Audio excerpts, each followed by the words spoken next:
کرم اللہ عثمان ابن عفان رضی اللہ تعالی عنہ ورضا کا کیا مقام اور کیا رتبہ اور کیا شان ہے۔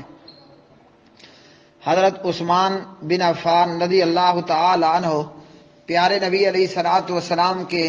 وہ عظیم المرتبت عظیم الشان صحابی ہیں کہ جنہوں نے اسلام کے آنے سے پہلے اور اسلام کے قبول کرنے سے پہلے اور اسی طرح جب اسلام لے آئے تو تب تو تھے ہی وہ عثمان، اسلام کے آنے سے پہلے اور اسلام قبول کرنے سے پہلے حضرت عثمان ابن عفان رضی اللہ تعالی عنہ وارضا نے نہ تو کبھی شراب پی، نہ کبھی زنا کیا اور نہ کبھی کسی اور بدفعلی کے اندر شریک ہوئے۔ حضرت عثمان ابن عفان رضی اللہ تعالی عنہ وہ عظیم الشان صحابی ہیں کہ جنہوں نے اپنا لاکھوں کروڑوں کھربوں کا مال پیارے نبی علیہ الصلوۃ والسلام کے قدموں میں نچھاور کیا اور اپنی جان سے اور اپنے مال سے ہر نازک سے نازک موقع پر اسلام کی مدد کی، اتنی کہ پیارے نبی علیہ السلام نے فرمایا عثمان فی الجنہ، اور فرمایا عثمان سے کہ آج کے بعد تو کوئی عمل نہ کر تب بھی تجھے کوئی ضرر نقصان نہیں۔ حضرت عثمان رضی اللہ تعالی عنہ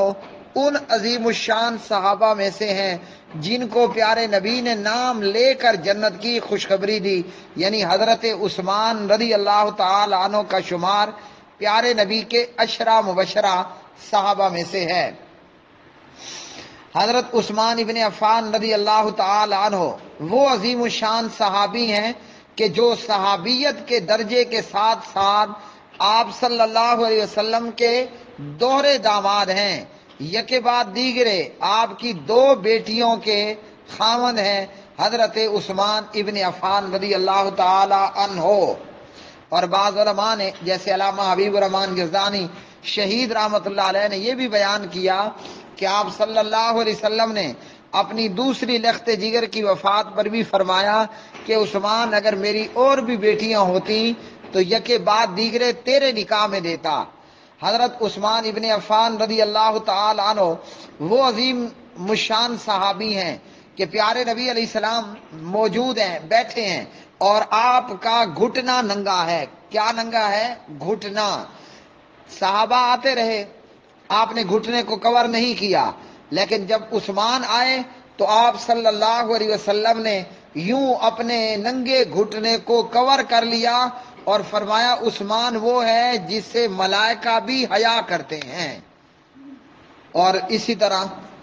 حضرت عثمان رضی اللہ تعالی عنہ وہ عظیم صحابی ہیں کہ اپنی جان اور اپنی ذات کے حوالے سے کسی سے کوئی بدلہ نہیں کیا،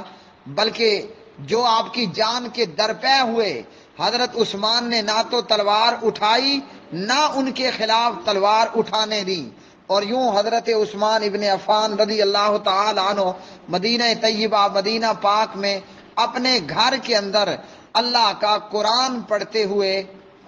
بلوائیوں کے ہاتھوں شہید ہوئے اور شہادت کے مرتبے پر فائز ہوئے۔ اور یہ وہ مرتبہ اور عظیم رتبہ تھا کہ جس کے متعلق پیارے نبی نے پہلے ہی آگاہ کر دیا تھا۔ آپ صلی اللہ علیہ وسلم احد پہاڑ پر ہیں اور احد پہاڑ پر جنبش ہوئی، اس میں حرکت ہوئی تو فرمایا کہ اے احد تھم جا، رک جا، تیرے اوپر ایک نبی ہے، ایک صدیق ہے اور تیرے اوپر دو شہید ہیں۔ آپ صلی اللہ علیہ وسلم خود احد پہاڑ پر تھے اور آپ کے ساتھ جناب ابو بکر صدیق تھے اور آپ کے ساتھ حضرت عمر تھے اور حضرت عثمان تھے رضی اللہ عنہم۔ تو پیارے نبی نے اپنی زبانی حضرت عثمان کو شہادت کی بشارت اور خبر سنائی اور یوں حضرت عثمان شہید ہوئے۔ حضرت عثمان رضی اللہ تعالی عنہ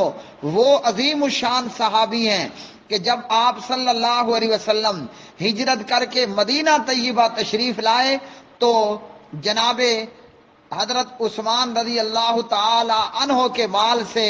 مسجد نبوی کی زمین خریدی گئی، اور مسلم کی حدیث کہ من بنا للہ مسجدا بنى اللہ لہ بیتا فی الجنہ، جو زمین پر اللہ کا گھر بنائے گا اللہ اس کے لیے جنتوں میں اپنا گھر بنائے گا۔ آج جتنے لوگ چاہے عثمان کے دشمن ہیں یا عثمان کے دوست، جو بھی مسجد نبوی میں نماز پڑھتا ہے ان نمازیوں کی نماز کا کریڈٹ حضرت عثمان بن عفان رضی اللہ تعالی عنہ کے اکاؤنٹ میں جاتا ہے۔ کون حضرت عثمان؟ وہ حضرت عثمان رضی اللہ تعالی عنہ کہ جب مسلمان ہجرت کر کے مدینہ طیبہ آئے، پانی کے پینے کے لیے تنگی ہے، عثمان نے لاکھوں میں یہودی سے کنواں خریدا اور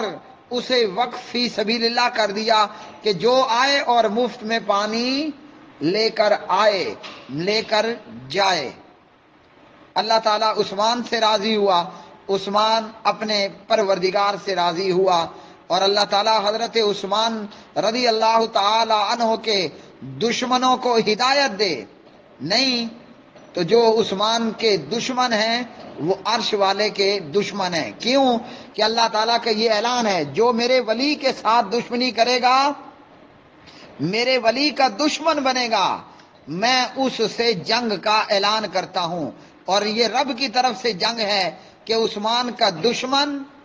اپنے آپ کو خود مار رہا ہے، خود ہی پیٹ رہا ہے اور خود اپنی جان پر سوسائڈ کر رہا ہے۔